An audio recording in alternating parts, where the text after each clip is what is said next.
संयोजन अभिक्रिया। जब दो अभिकारक आपस में मिलकर एकल उत्पाद का निर्माण करते हैं तो उन्हें संयोजन अभिक्रिया कहते हैं। उदाहरण के लिए कैल्शियम ऑक्साइड जल के साथ तीव्रता से अभिक्रिया करता है और बुझे हुए चूने का निर्माण करता है। कैल्शियम ऑक्साइड CaO जल से तीव्रता से अभिक्रिया करता है जल के साथ और किसका निर्माण करता है? बुझे हुए चूने का निर्माण करता है, CaOH की होल 2 का निर्माण करता है। दो अभिकारक आपस में मिलकर के एकल उत्पाद का निर्माण कर रहे हैं, यही संयोजन अभिक्रिया है। संगमरमर कैल्शियम कार्बोनेट कैसे बनता है? बुझे हुए चूने पर CO2 गैस प्रवाहित करने पर कैल्शियम कार्बोनेट यानी संगमरमर का निर्माण होता है। संगमरमर का रासायनिक सूत्र क्या है? CaCO3। संगमरमर का रासायनिक नाम क्या है? Calcium carbonate. संगमरमर बनता कैसे है?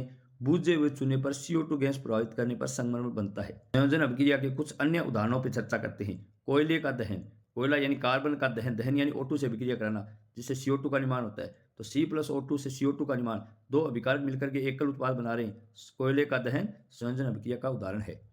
H2 तथा O2 से जल का निर्माण, तो H2O2 दो अभिकारक आपस में मिलकर के जल का निर्माण कर रहे हैं, एकल उत्पाद का निर्माण कर रहे हैं, संयोजन अभिक्रिया का उदाहरण है।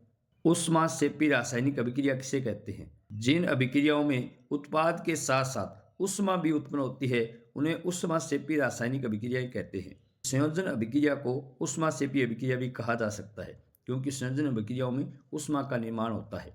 ऊष्माक्षेपी रासायनिक अभिक्रिया यानी जिन अभिक्रियाओं में उत्पाद के साथ ऊष्मा भी उत्पन्न होती है। इसके कुछ अन्य उदाहरण देखते हैं। प्राकृतिक गैस का दहन यानी मेथेन का दहन करेंगे तो CO2 जल और ऊष्मा का निर्माण होगा, यानी यह ऊष्माक्षेपी अभिक्रिया है। क्या आप जानते हैं कि श्वसन एक ऊष्माक्षेपी अभिक्रिया है? हाँ, श्वसन एक ऊष्माक्षेपी अभिक्रिया है क्योंकि श्वसन से हमें ऊर्जा मिलती है। जब हम कार्बनिक पदार्थ यानी ग्लूकोज का अपघटन करते हैं तो CO2 जल और ऊर्जा मिलती है, ऊष्मा मिलती है। तो श्वसन से हमें ऊर्जा मिलती है, इसलिए श्वसन एक ऊष्माक्षेपी रासायनिक अभिक्रिया है। ऊष्माक्षेपी का ये उदाहरण भी ध्यान रखना, साग सब्जियों यानी वनस्पति द्रव्य का विघटित होकर कंपोस्ट बनना भी ऊष्माक्षेपी अभिक्रिया है। अगर आपको इस क्लास से कुछ सीखने को मिला है तो इस वीडियो को लाइक करें, शेयर करें, कमेंट जरूर करें और चैनल को सब्सक्राइब भी कर लें। धन्यवाद।